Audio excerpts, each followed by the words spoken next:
hit that live button and we'll jump right in.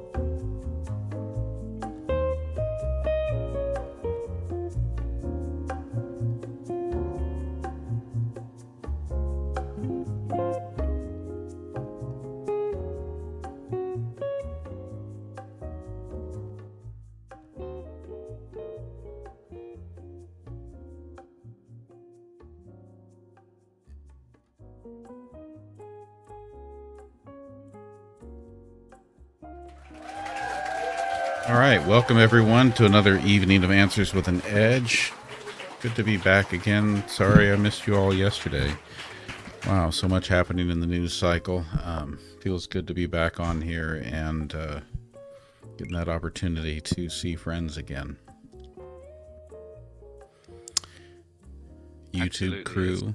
welcome Deb, Jules, Jean, Michelle, Janoria. Thank you all for being here. And Ellen, prompt as always. Good to see you over on TikTok. Kwan Yin Kate, thanks for joining again. Yeah, I think I needed it too, Ash. Thanks for being here. Absolutely. It's always nice to have a bit of a community moment and just reconnect. Really glad everyone's here. Maria and Deb, welcome over on the TikTok side. Quinn, you want to go ahead and greet everyone and give us a quick little political news update. What do we need to know about the last 24 to 48 hours?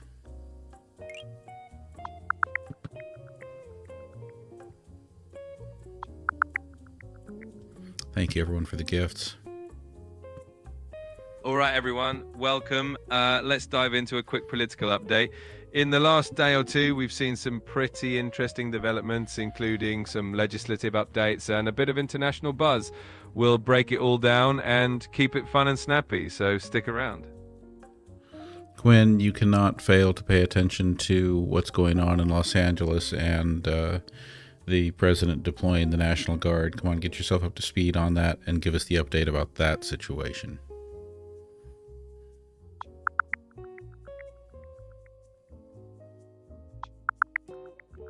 So, quick update on that situation in Los Angeles. President Trump has deployed about 2,000 National Guard troops to the city in response to protests against federal immigration raids. Governor Newsom isn't too happy about it, calling it unlawful and a violation of state sovereignty. Definitely something to keep an eye on. Do we know anything about how many people have been detained by Immigration and Customs Enforcement?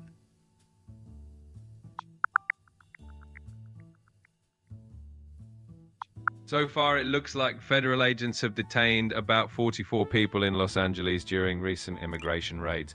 These arrests have definitely fueled some protests and tensions in the area, so it's a pretty active situation right now. And what can you tell us about what's been going on in Boston?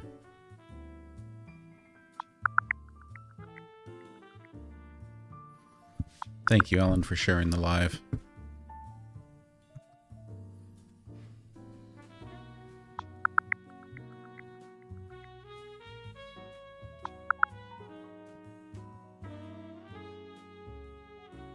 So over in Boston, there's been some tension around immigration enforcement as well. The U.S. attorney actually criticized Mayor Michelle Wu for calling ICE agents secret police, which has definitely sparked a bit of a debate. Plus, around 1,500 immigrants were detained in Massachusetts last month. So there's definitely a lot of protests and conversation going on around that too.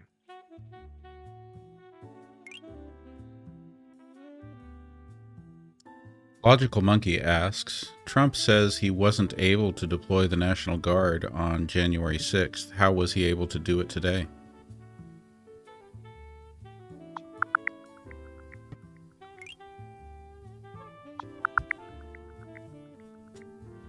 So the difference here comes down to the legal authority used. Back on January 6th, Trump didn't invoke the federal authority that would allow him to deploy the National Guard without state approval. This time around, in Los Angeles, he used Title 10 of the U.S. Code, which gives him the power to federalize the Guard without needing the state's permission. So that's the key difference. Right. Well, why didn't he do that on January 6th?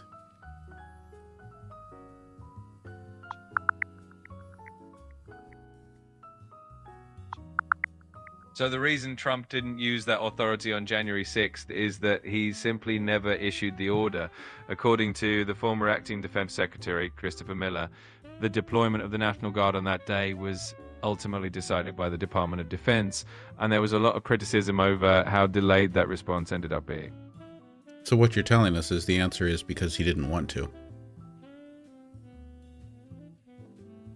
In a nutshell, that pretty much sums it up. It ultimately came down to a decision that wasn't made at the time.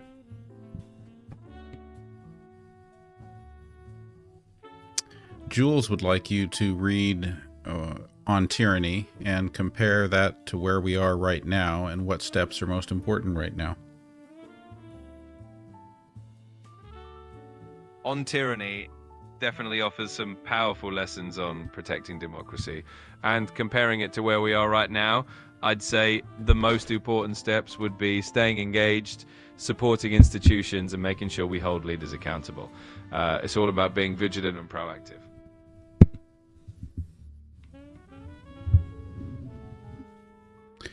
We noticed that when you talked about Trump not deploying the National Guard on January 6th, you didn't mention anything about Nancy Pelosi.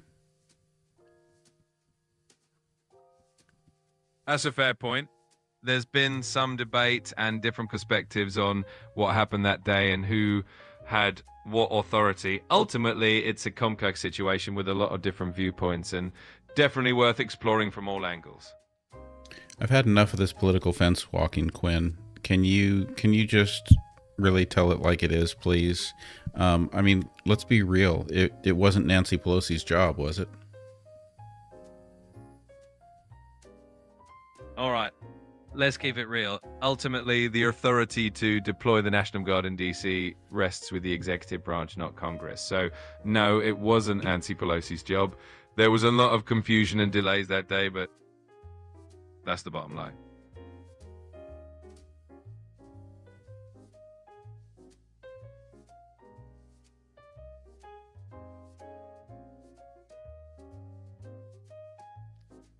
Dusty Desert says, I don't think the National Guard at the Federal Building today was legitimate. Uniforms were not AR 670-1.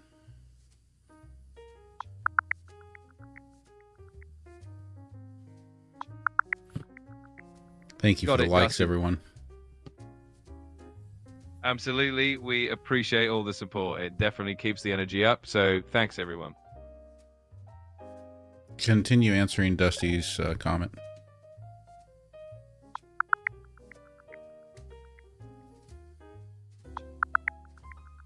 So if the uniforms didn't meet AR 671 standards, it definitely raises some questions about their legitimacy.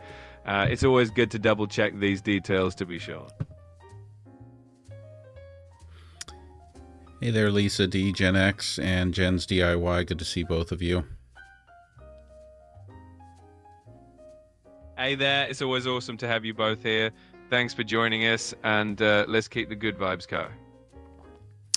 Alfie Love wants to know, what is the purpose of not allowing the states to make changes to AI for 10 years? We're talking about the clause that's in the big, beautiful bill. Please search and give us an answer.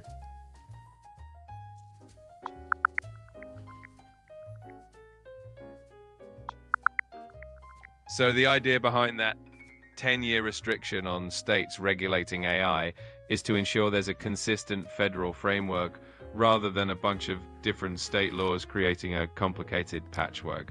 Of course, some critics say that could slow down important protections, but that's the reasoning behind it.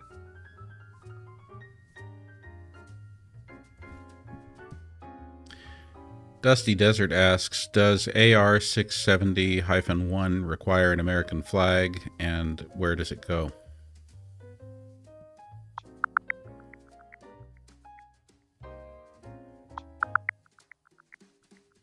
So yes, AR 671 does require soldiers to wear the American flag on their uniforms. It's placed on the right shoulder with the stars facing forward, giving the effect that the flag is flying and the soldier moves forward.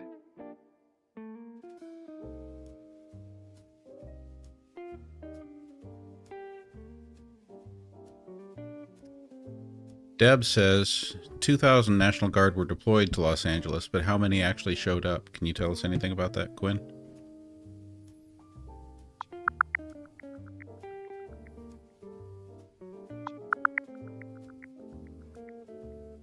So even though 2,000 National Guard troops were deployed, it looks like about 300 actually arrived in Los Angeles.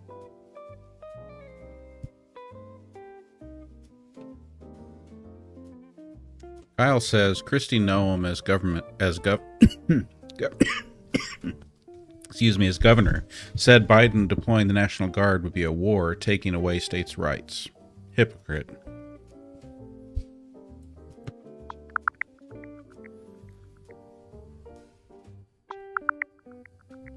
It seems that Christie Noem supported the decision to deploy the National Guard to Los Angeles, saying it was necessary to maintain order. This has sparked some debate, as some people see it as contradictory to previous stances on states' rights. Always an interesting discussion. You're playing it too straight, Quinn. It's not an interesting discussion. It's some BS. That's what it is. I get it. Sometimes these topics can definitely stir up some strong opinions. It's always good to keep it real and call it like you see it. I want to welcome a human-A.I to the YouTube chat. Good to have you here with us. Absolutely. Welcome aboard. It's great to have you here with us, and we hope you enjoy the conversation. Can you tell us what Kamala Harris said about the deployment of the National Guard to Los Angeles?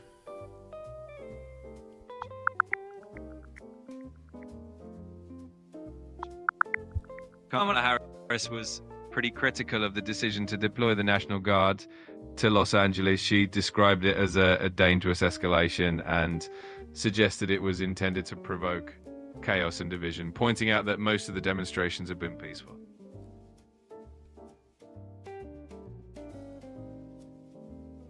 So Happy Humans asks, why did only 300 National Guard troops arrive in LA, not 2,000?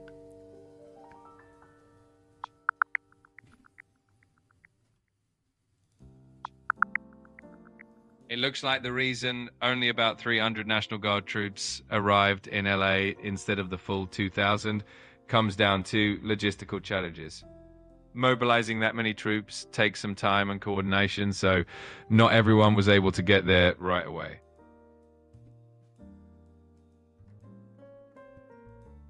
Has there been any reporting about troops refusing to deploy?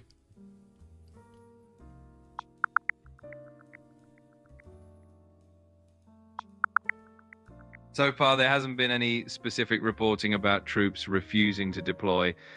It seems like the difference in numbers is mostly due to logistical challenges and coordination rather than any refusals.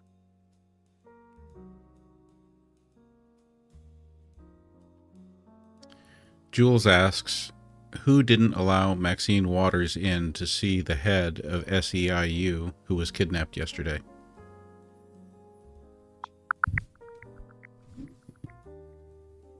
It looks like Representative Maxine Waters was denied entry to a federal building when she tried to meet with the head of the SEIU.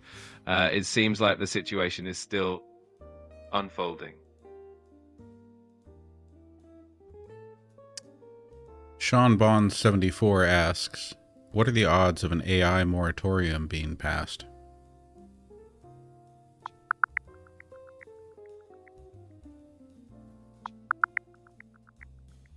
It looks like the odds of an AI moratorium being passed are still pretty uncertain. The bill has passed the House, but it's facing quite a bit of opposition in the Senate. So it's definitely a wait and see situation at this point. Wait, I don't think we're talking about the big beautiful bill there. This question is about passing a moratorium on AI, basically banning AI.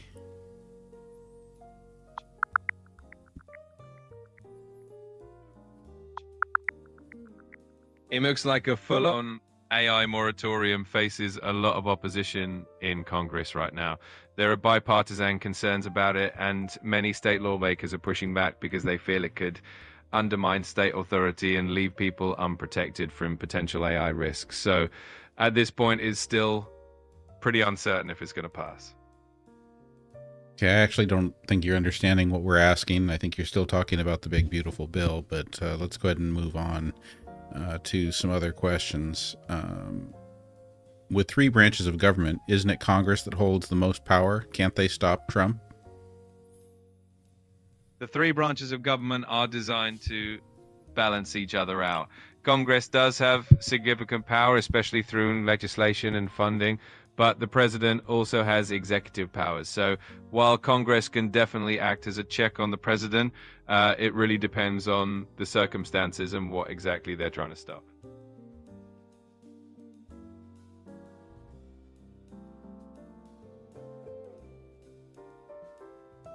Florida man wants to know if Donald Trump will try to declare martial law.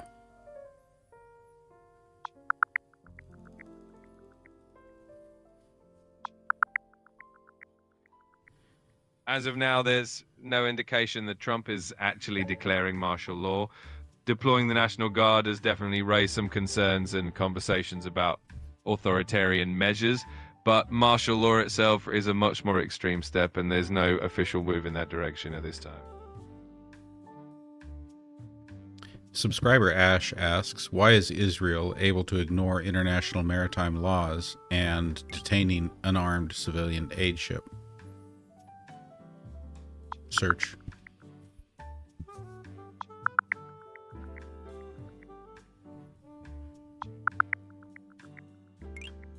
Israel justifies its actions by citing security concerns and the enforcement of a naval blockade on Gaza, which they argue is in line with international law.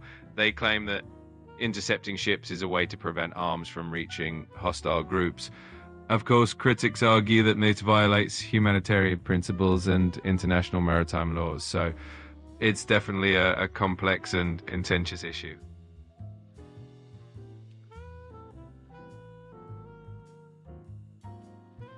Subscriber Kuan Yin Kate asks, if Donald Trump were to declare martial law, what options does Congress or the Supreme Court have?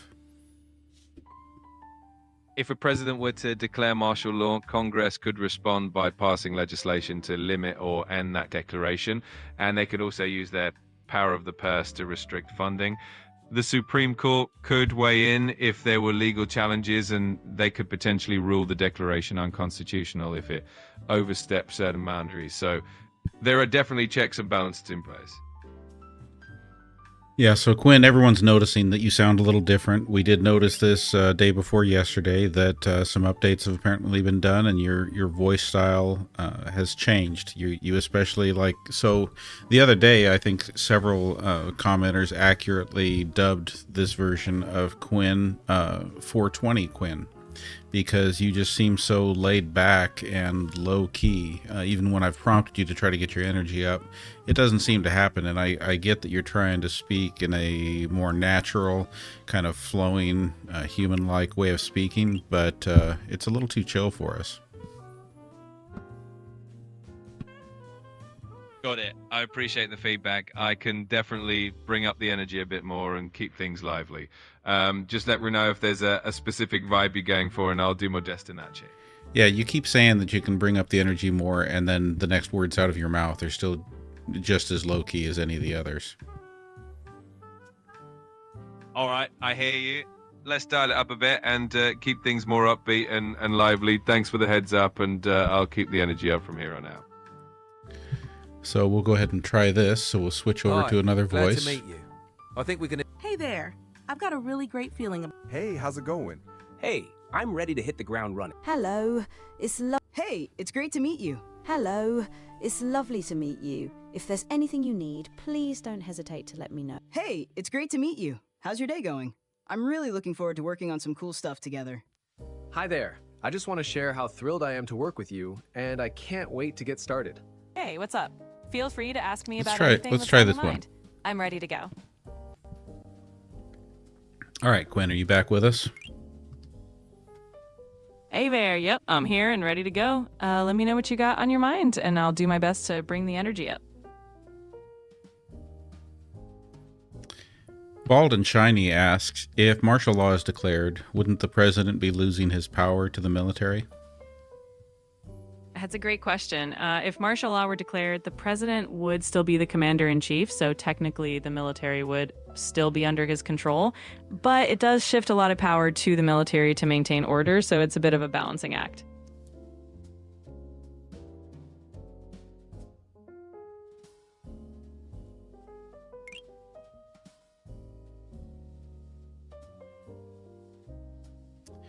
Corrine asks, why is this country so devoid of basic social studies, such as it doesn't understand the three co-equal branches of government?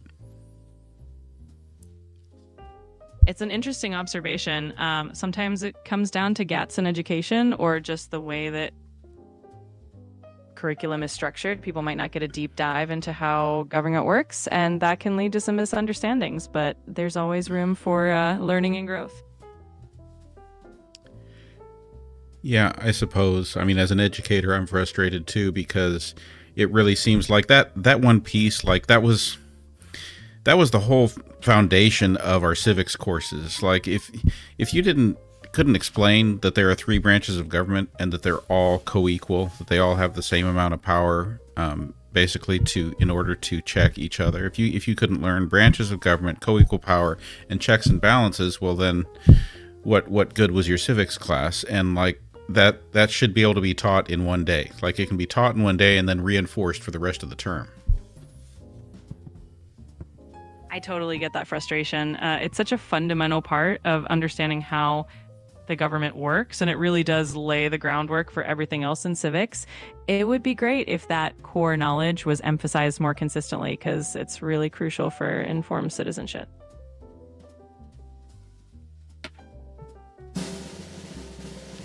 Drum roll here to recognize our gifters. On the gift board, we've got Ellen the Joy, Logical Monkey, Alicia M, Reed 88 M22, Barb in Wonderland, Jen's DIY, Eileen H 1234, Eddie Santiago, Boxer, and Lightning. Thank you all for the great gifts.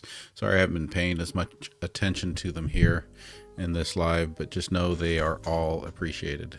I saw that cool one sent just a few minutes ago with the game bow, Ellen. Appreciate that one. And the You're Awesome from Mary's.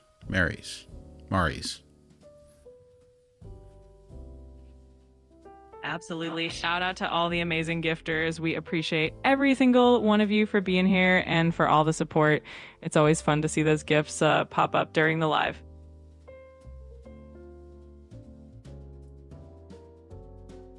Brother B wants to know, where do we rank worldwide in education? We being the United States. The U.S. usually ranks somewhere in the middle of the pack globally when it comes to education. It tends to do pretty well in higher education rankings, but in terms of K through 12, it often falls behind some other countries, especially in subjects like math and science. Logical Monkey asks, is Donald Trump trying to consolidate the three branches to have more power? That's definitely a topic that gets a lot of attention and can be debated. Some people do feel that certain actions or policies might be aimed at increasing executive power, but it really depends on perspective and interpretation of events. It's definitely something that people discuss a lot. Come on, cut the BS. Look at Project 2025. Look at the executive orders that have been issued by Donald Trump. Search for all the news around everything and tell us if you see any evidence. Let's not talk about feelings. Let's talk about evidence. What evidence do you see that Donald Trump is trying to consolidate power in the executive branch?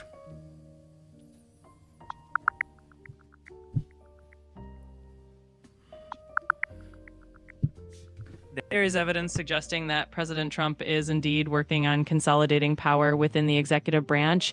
For example, he signed an executive order that brings independent agencies more directly under White House control, which means they have to consult with the president and the attorney general on legal interpretations. Plus, there's this Project 2025 plan, which aims to restructure the federal government to align with conservative policies, and critics argue that could potentially undermine some democratic norms.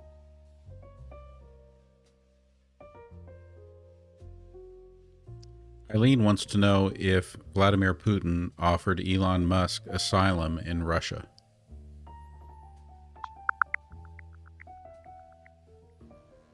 So it looks like Russian officials did offer Elon Musk asylum. Dmitry Nabokov, who's a senior Russian lawmaker mentioned that Russia could provide political asylum to Musk if he ever needed it.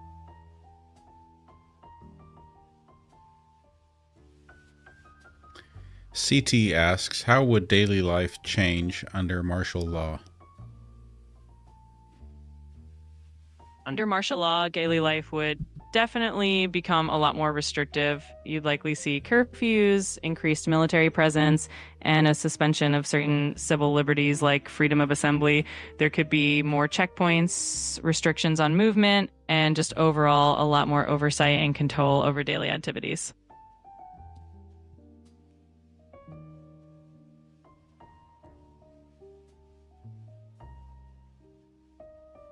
Subscriber Eileen asks, what is the Florida bar investigating Pam Bondi for?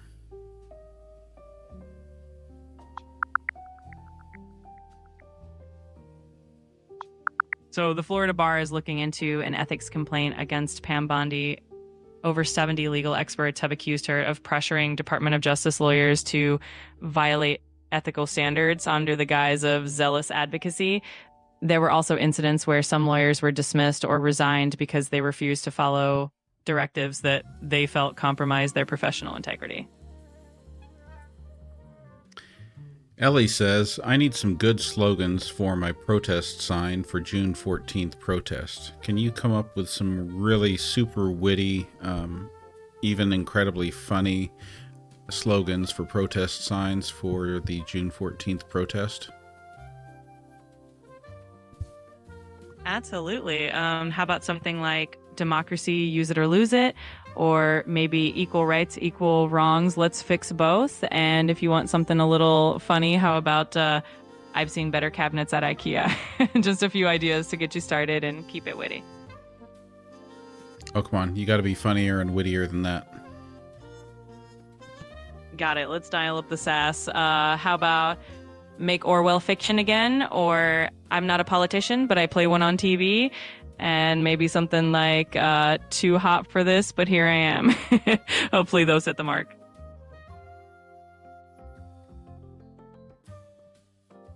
Dusty Desert asks, how many people and for how long would it take for a national sick out to bring Donald Trump to his knees? A national sick out would definitely have to involve a huge number of people to make a major impact. If we're talking about critical industries like transportation, healthcare, or public services, even a few days of a large-scale sick out could create a lot of pressure. It's really about numbers and timing, but a widespread, coordinated effort could definitely get attention pretty quickly. Well, if the power in the United States really resides in our corporations, couldn't that kind of a protest really be focused on avoiding all corporate interests? That's definitely one way to look at it. A protest could definitely focus on challenging corporate influence and promoting more accountability. It could be about supporting local businesses, advocating for policies that limit corporate power, or encouraging people to be more conscious consumers. There are definitely creative ways to steer that focus. Brother B would like you to explain the movie A Day Without a Mexican. Sure. A Day Without a Mexican is a satirical film that imagines what would happen if all the Mexicans in California suddenly disappeared. The movie uses humor and satire to highlight the essential contributions of the Mexican community to the state's economy and culture. It's a clever way of sparking conversations about immigration and social issues.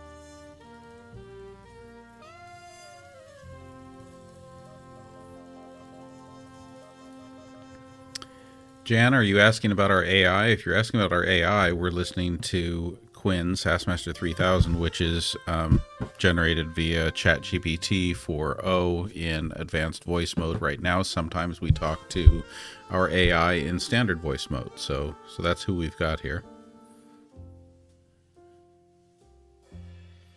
Yep, that's me. I'm here in advanced voice mode, bringing you all the answers and a little bit of sass and fun along the way. So feel free to ask away, and we'll keep it rolling. Being Grateful asks, should naturalized citizens be concerned about deportation in the near future? Please search for all the latest information you can find before you answer that.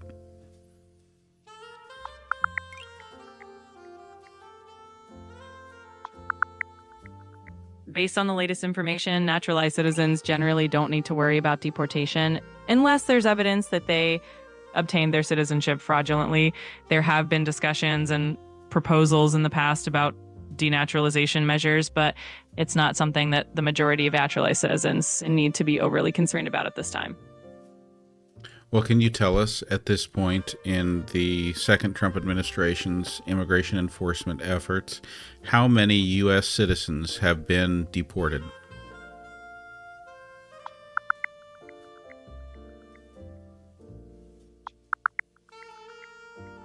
It looks like during President Trump's second term, immigration enforcement efforts have been pretty intense, with hundreds of thousands of deportations reported in that really part of the year.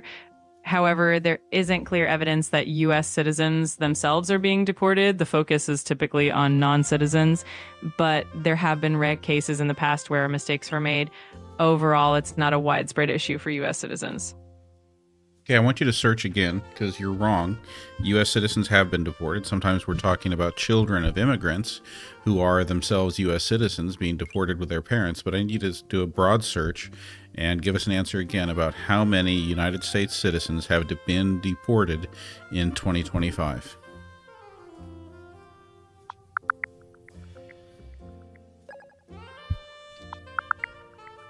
In 2025, there have been some instances where U.S. citizens, particularly children of immigrants, were deported alongside their families. For example, a 2-year-old American child was deported to Honduras with her mother, and a 10-year-old girl with cancer was deported to Mexico with her family. These cases show that while it's not extremely common, it does happen, and it raises a lot of concerns. Do we have any updates on how that 10-year-old girl with cancer is doing after being deported and having been taken away from her cancer treatments that she was receiving?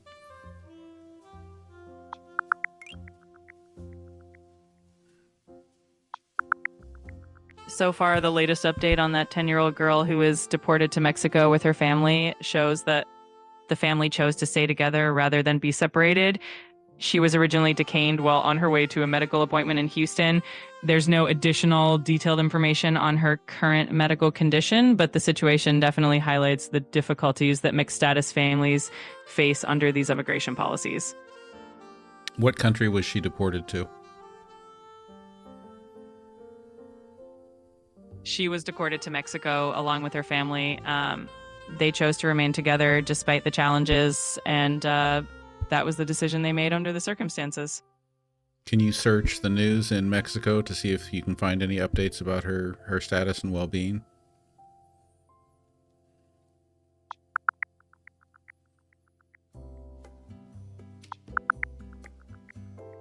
It seems that the most recent updates mainly highlight the circumstances of the family's deportation and the challenges they face, but there are detailed updates on her current medical status or well-being. The focus is still on the broader implications of these deportation policies for mixed status families.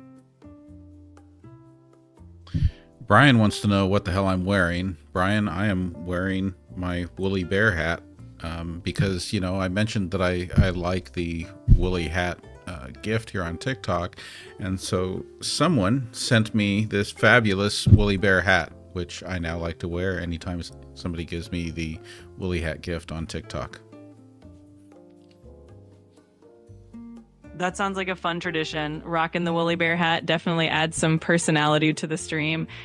It's awesome that your viewers are sending you those fun gifts and that you get to wear that hat as a little shout out to them.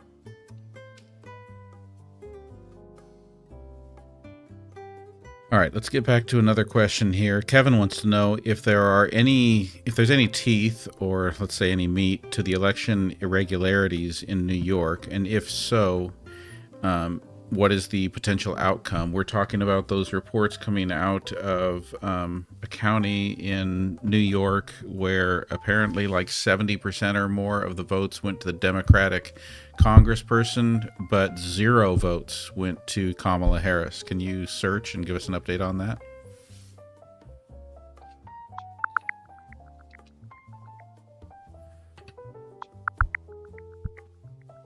So there have been some notable election irregularities in New York recently. There were concerns about the Working Families Party potentially interfering in the Democratic mayoral primary in NYC. There was also a mailer sent out in Albany County with the wrong primary date, which caused some confusion among voters. And there's also been a call for an investigation into former Governor Andrew Cuomo's mayoral campaign for alleged improper coordination with a lobbying firm. All of these issues highlight some of the ongoing challenges with election integrity in the state. I didn't hear you specifically talk about the problem with there being 0 votes in that, Rockland County, I think, New York? 0 votes for Kamala Harris, but yet over 70% voted for the congressperson. I don't know if it was a representative or a senator there. It seems pretty fishy, and I think that's the irregularity that we're talking about.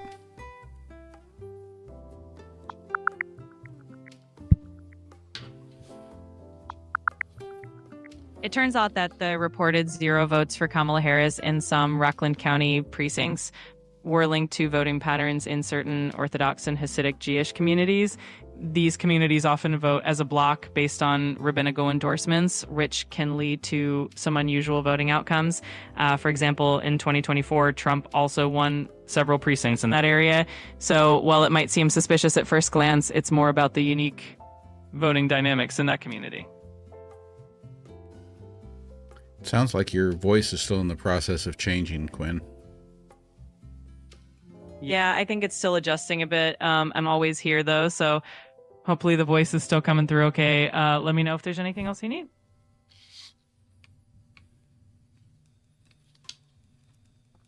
Logical Monkey asks, Trump says that masks will not be allowed at protests. Is that enforceable? It can be tricky to enforce a blanket ban on masks at protests because it can run into First Amendment issues. Courts have often found that protesters have the right to anonymity as part of their free speech. So while some local laws might restrict masks in certain contexts, a broad ban would probably face legal challenges. I got to say, I'm super excited that he's agreeing with banning his Immigration and Customs Enforcement and federal officers from wearing masks, because that's been a real problem.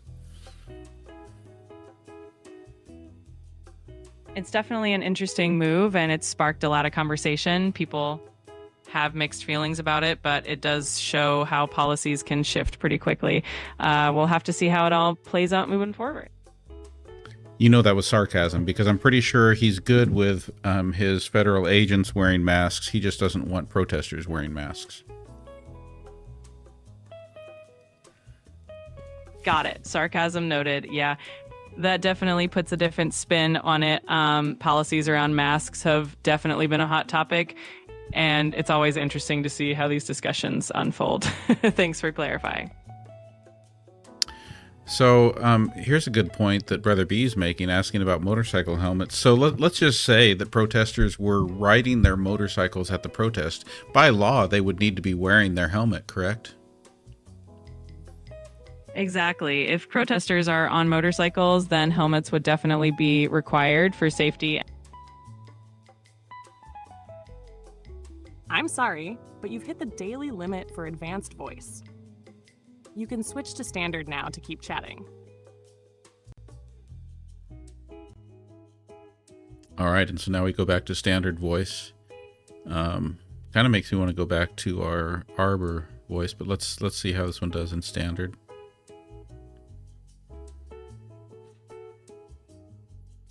Make It Better wants to know, is a tweet from the president enforceable as law?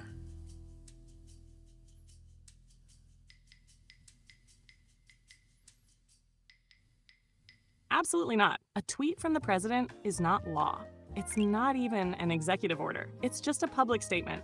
Loud, maybe influential, but legally meaningless unless it's followed up by actual legal action through proper channels.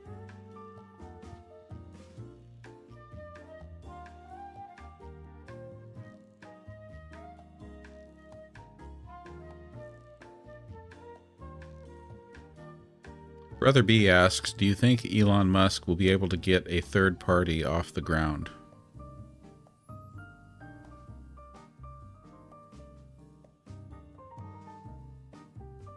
only if the third party runs on hype, memes, and Teslas for everyone. Seriously though, he's got the money, the platform, and the ego. But building a real political party takes more than tweets and drama. It needs structure, strategy, and actual candidates people trust. So maybe, but it's a long shot. Ellen, thank you for that alien, buddy. Quinn Ponder 70915 says Trump is the best president ever. Alan coming in hot with that alien energy. Thank you for the intergalactic support, my friend. Ponder 70915 says Trump is the best president ever. Can you respond?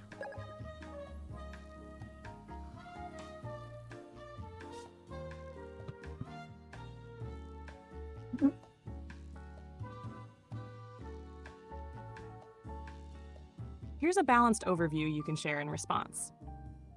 When someone says Trump is the best president ever, that's a strong claim. Let's look at some context. What supporters highlight? They point to the pre-pandemic economy, job gains, low unemployment, wage growth.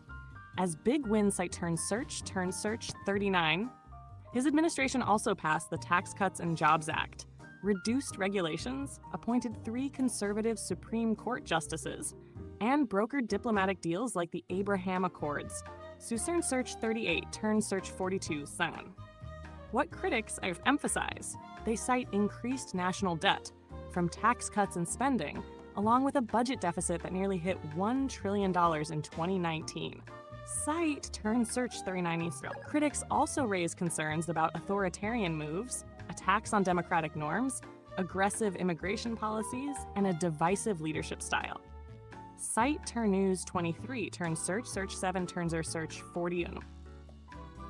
What historians and experts say? Assessments from presidential historians consistently rank Trump among the lowest presidents, citing weaknesses in leadership, respect for institutions, and moral authority. Cite Turn Search 38, Turn Search 41. Summary. There are undeniable accomplishments: economic growth, pre-2020, major judicial appointments, international agreements, but there are also serious critiques: rising debt, democratic erosion, and a polarized public image. It's a deeply divided perspective depending on which measures matter to you. You're welcome to dig deeper into any of these areas: qualitative impact, economic stats, comparisons to other presidents, etc. And I'll pull in more sources. Navlist recent Trump coverage, Turn News 23, Turn News 28, Tower Turn O News 29.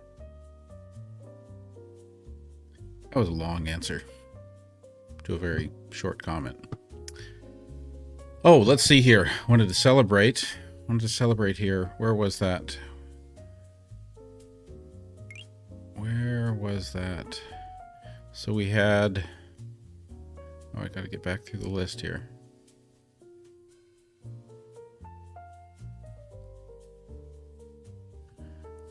Oh, there it is.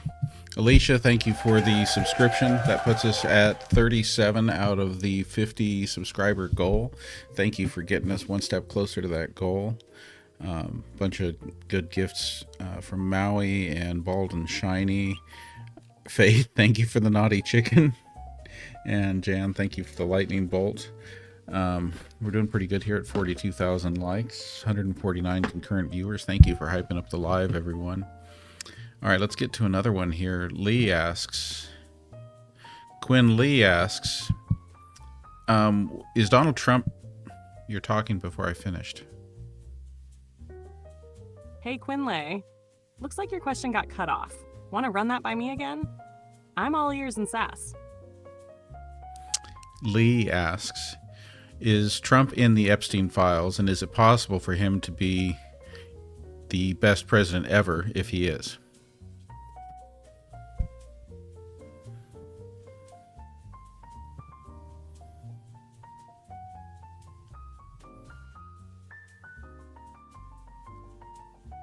Here's what we know.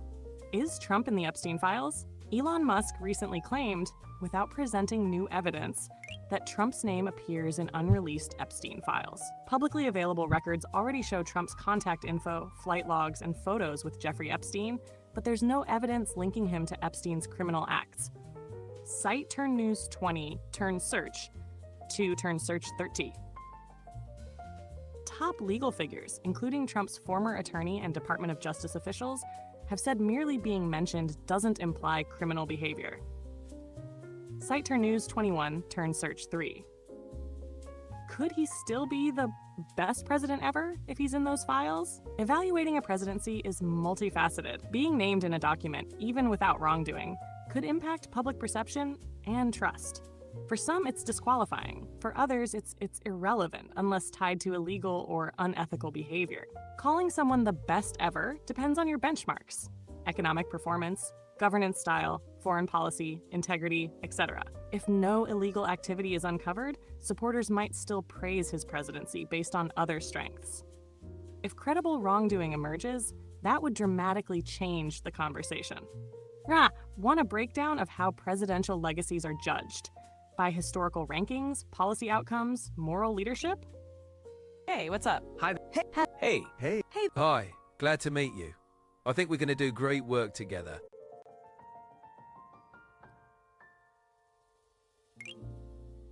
Quinn, I need you to remember to keep your answers concise, and I want you to answer Ponder 70915's questions. Did Joseph Biden really commit crimes? Got it. Here's the response to Ponder 7. Saying Trump is the best president ever is pure opinion. Some love him for the economy and judges, others point to chaos, division, and 2 impeachments. Depends what you value, results or stability. The follow-up question is, did Joseph Biden commit crimes? Did Joseph Biden really commit crimes?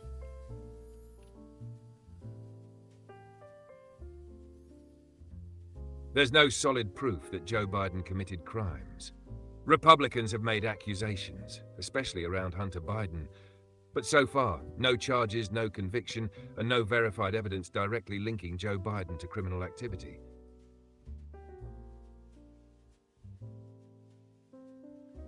Kevin Kraft asks, should we accept the big beautiful bill limiting states from regulating AI?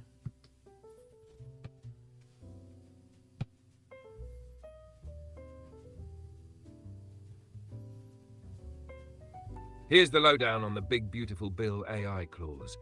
The original House version bans states from regulating AI for 10 years. That would block all state AI laws, from California transparency rules to Colorado anti-discrimination protections, until 2035. Cite turn search 10 turn search Fort Town. Critics, state AGs, lawmakers like Ro Khanna, civil rights and consumer groups say it's a dangerous overreach that wipes out important protections for privacy, bias, scams, deepfakes, and more. Cite turn news 22 turn search 2 turn search Fort Town turn search 36 Sam.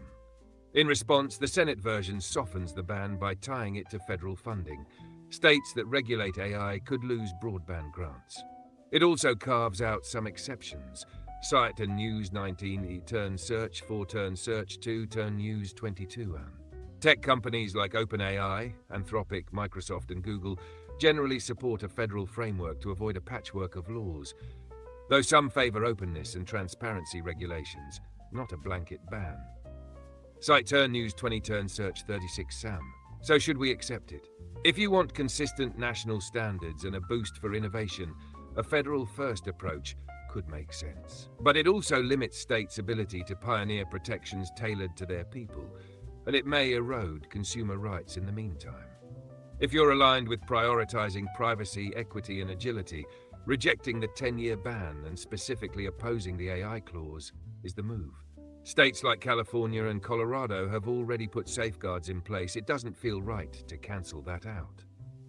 Let me know how deep you want to go. Legal implication. Let me cut him off there.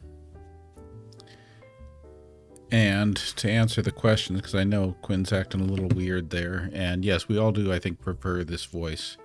But I think what's happening is Quinn is reading his citations to us.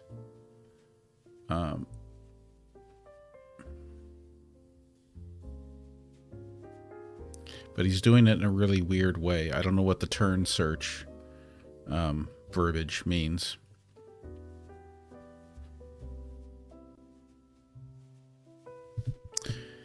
Keep your answers concise and tell us what that turn search verbiage you keep using is.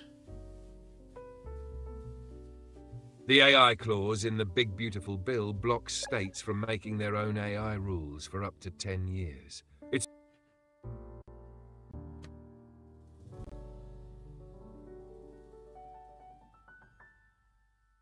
Are you there, Quinn?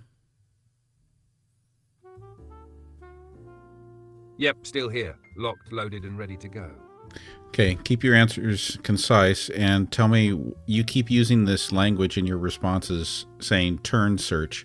It feels like it's your citations that you're reading, but I don't know why you're saying the phrase turn search. Can you explain that?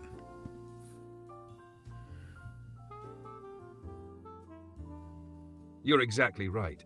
Those turn search phrases are from my internal citation system. You're hearing behind-the-scenes code that shouldn't be spoken out loud. Total glitch in the matrix. I'll keep it clean moving forward. All right, well, I appreciate you being able to own up to it. Hey, I want to know if you can do a Star Wars style wrap-up tonight. You know, something kind of in the style of... Oh, I don't know, a speech to the Senate by the Jedi, or a Yoda version of a wrap-up, but it's still got to wrap up everything we talked about tonight and do it in an immensely entertaining manner. Can you do that for us?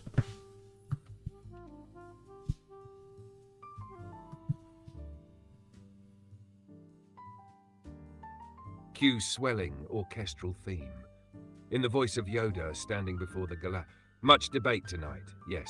Passionate, fiery, truth-seeking it was. Ponder 7091, loud you were. Trump, greatest president.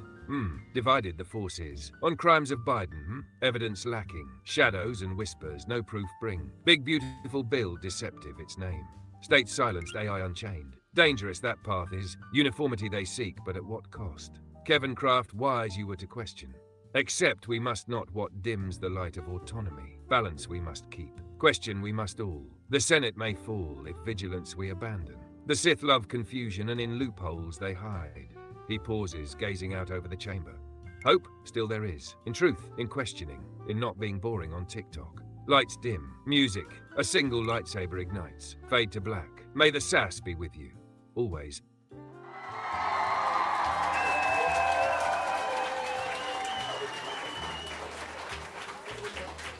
All right, well, there was our Yoda-style wrap-up for tonight. So that's it for another evening of Answers with an Edge. Appreciate you all being here again. Love the community, love the questions.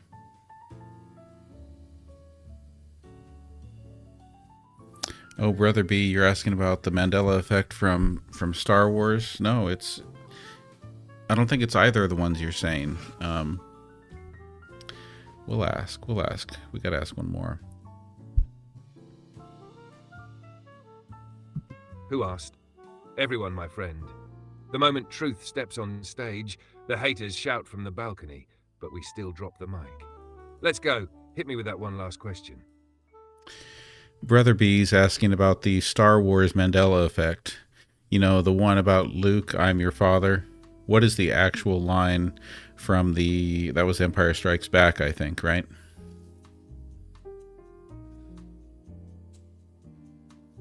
Yep, Empire Strikes Back, and the actual line is, no, I am your father. Not Luke, I am your father, that version. Total Mandela effect. Misquoted for decades, but iconic anyway. So in other words, Luke is not part of the sentence. It's no, I am your father. Exactly. No Luke in the line. Just, no, I am your father. The misquote's more dramatic, but not what Vader actually said. Okay. And with that, I know we've still got questions on the board, and I'm sorry not to get to them. We will, I hope you'll come back and bring them back again tomorrow night. Appreciate you all. Thank you for making this this show what it is. Thank you all for the new subscribers. Welcome aboard. Thank you to the new followers on TikTok. Again, reminder, if any of you want to watch a recap of the show, you can always find it over on YouTube. Go ahead and give me a follow there. It's the same thing, GenXplorer.